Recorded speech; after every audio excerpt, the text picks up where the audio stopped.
ಎಲ್ರಿಗೂ ನಮಸ್ಕಾರ. ಇವತ್ತು ಭಗವದ್ಗೀತೆಯ ಮೊದಲನೇ ಅಧ್ಯಾಯವನ್ನು ಕೇಳೋಣ. 5 ನಿಮಿಷದ ಕಾಲದಲ್ಲಿ ಎಷ್ಟು ಶ್ಲೋಕ ಮತ್ತು ಅರ್ಥ ಹೇಳಲಾಗುತ್ತದೋ ಅಷ್ಟು ಶ್ಲೋಕ ಮತ್ತು ಅರ್ಥವನ್ನು ಹೇಳುತ್ತೇನೆ. ಈಗ ಮೊದಲನೇ ಅಧ್ಯಾಯವನ್ನು ಶುರು ಮಾಡೋಣ. ಅಥ ಪ್ರಥಮೋ ಅಧ್ಯಾಯಃ ಅರ್ಜುನ ವಿಷಾದ ಯೋಗ. ಧೃತರಾಷ್ಟ್ರ ಉವಾಚ ಧರ್ಮಕ್ಷೇತ್ರೇ ಕುರುಕ್ಷೇತ್ರೇ ಸಮವೇತಾಯುಯುತ್ಸವಃ ಮಾಮಕಾಃ ಪಾಂಡವಾಶ್ಚೈವ ಕಿಮಕುರ್ವತ ಸಂಜಯ. ಈ ಶ್ಲೋಕದ ಅರ್ಥ ಏನೆಂದರೆ, ಇಲ್ಲಿ ಧೃತರಾಷ್ಟ್ರನು ಹೇಳಿದನು, ಹೇ ಸಂಜಯ, ಧರ್ಮಭೂಮಿಯಾದ ಕುರುಕ್ಷೇತ್ರದಲ್ಲಿ ಸೇರಿದ ಯುದ್ಧದ ಇಚ್ಛೆಯುಳ್ಳ ನನ್ನವರು ಹಾಗೂ ಪಾಂಡುವಿನ ಪುತ್ರರು ಏನು ಮಾಡಿದರು ಎಂದು ಇಲ್ಲಿ ಧೃತರಾಷ್ಟ್ರರು ಸಂಜಯರನ್ನು ಕೇಳುತ್ತಾರೆ. ಈಗ 2ನೇ ಶ್ಲೋಕದಲ್ಲಿ ಸಂಜಯರು ಉತ್ತರವನ್ನು ನೀಡುತ್ತಿದ್ದಾರೆ. ಶ್ಲೋಕವು ಹೀಗಿದೆ. ಸಂಜಯ ಉವಾಚ ದೃಷ್ಟ್ವಾ ತು ಪಾಂಡವಾನೀಕಂ ವ್ಯೂಢಂ ದುರ್ಯೋಧನಸ್ತದಾ ಆಚಾರ್ಯಮುಪಸಂಗಮ್ಯ ರಾಜಾ ವಚನಮಬ್ರವೀತ್. ಸಂಜಯನು ಹೇಳಿದನು, ಯುದ್ಧಾರಂಭದ ಸಮಯದಲ್ಲಿ ರಾಜನಾದ ದುರ್ಯೋಧನನು ವ್ಯೂಹರಚನಾಯುಕ್ತವಾದ ಪಾಂಡವರ ಸೈನ್ಯವನ್ನು ನೋಡಿ ದ್ರೋಣಾಚಾರ್ಯರ ಬಳಿಗೆ ಹೋಗಿ ಈ ಮಾತನ್ನು ಹೇಳಿದನು. ಪಶ್ಯೇತಾಂ ಪಾಂಡುಪುತ್ರಾಣಾಮಾಚಾರ್ಯ ಮಹತೀಂ ಚಮೂಂ ವ್ಯೂಢಾಂ ದ್ರುಪದ ಪುತ್ರೇಣ ತವ ಶಿಷ್ಯೇಣ ಧೀಮತಾ. ಹೇ ಆಚಾರ್ಯರೇ, ತಮ್ಮ ಬುದ್ಧಿವಂತನಾದ ಶಿಷ್ಯ ದ್ರುಪದ ಪುತ್ರ ದೃಷ್ಟದ್ಯುಮ್ನನ ಮೂಲಕ ವ್ಯೂಹಾಕಾರವಾಗಿ ನಿರ್ಮಿಸಲ್ಪಟ್ಟ ಪಾಂಡುಪುತ್ರರ ಈ ಬಹಳ ದೊಡ್ಡದಾದ ಸೈನ್ಯವನ್ನು ನೋಡಿರಿ. ಅತ್ರ ಶೂರಾ ಮಹೇಶ್ವಾಸ ಭೀಮಾರ್ಜುನ ಸಮಾಯುಧಿ ಯುಯುಧಾನೋ ವಿರಾಟಶ್ಚ ದ್ರುಪದಶ್ಚ ಮಹಾರಥಃ ದೃಷ್ಟಕೇತುಶ್ಚೇಕಿತಾನಃ ಕಾಶೀರಾಜಶ್ಚ ವೀರ್ಯವಾನ್ ಪುರುಜಿತ್ ಕುಂತಿಭೋಜಶ್ಚ ಶೈಭ್ಯಶ್ಚ ನರಪುಂಗವಃ ಯುಧಾಮನ್ಯುಶ್ಚ ವಿಕ್ರಾಂತ ಉತ್ತಮೌಜಾಶ್ಚ ವೀರ್ಯವಾನ್ ಸೌಭದ್ರೋ ದ್ರೌಪದೇಯಾಶ್ಚ ಸರ್ವ ಏವ ಮಹಾರಥಾಃ.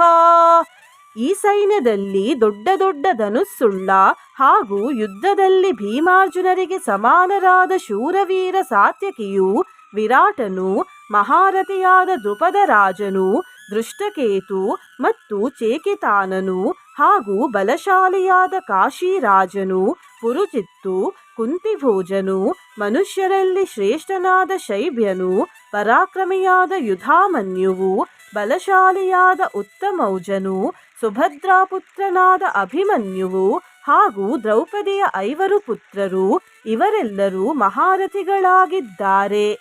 ಅಸ್ಮಾಕಂ ತು ವಿಶಿಷ್ಟಾಯೇ ತಾನಿ ಬೋಧ ದ್ವಿಜೋತ್ತಮ ನಾಯಕಾ ಮಮ ಸೈನ್ಯಸ್ಯ ಸಂಜ್ಞಾತಂ ತಾನ್ ಬ್ರವೀಮಿತೆ.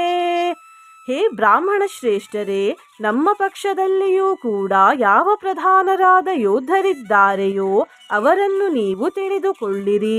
ತಮ್ಮ ತಿಳುವಳಿಕೆಗಾಗಿ ನನ್ನ ಸೈನ್ಯದಲ್ಲಿ ಯಾರು ಯಾರು ಸೇನಾಪತಿಗಳಿದ್ದಾರೋ ಅವರನ್ನು ತಿಳಿಸುತ್ತೇನೆ. ಭವಾನ್ ಭೀಷ್ಮಶ್ಚ ಕರ್ಣಶ್ಚ ಕೃಪಶ್ಚ ಸಮಿತಿಂಜಯಃ ಅಶ್ವತ್ಥಾಮಾ ವಿಕರ್ಣಶ್ಚ ಸೌಮದತ್ತಿಸ್ತತೈವ ಚ. ದ್ರೋಣಾಚಾರ್ಯರಾದ ನೀವು ಮತ್ತು ಪಿತಾಮಹರಾದ ಭೀಷ್ಮರು ಹಾಗೂ ಕರ್ಣನು ಮತ್ತು ಸಂಗ್ರಾಮ ವಿಜಯಿಯಾದ ಕೃಪಾಚಾರ್ಯರು, ಅಂತೆಯೇ ಅಶ್ವತ್ಥಾಮನು, ವಿಕರ್ಣನು ಮತ್ತು ಸೋಮದತ್ತನ ಪುತ್ರನಾದ ಭೂರಿಶ್ರವನು.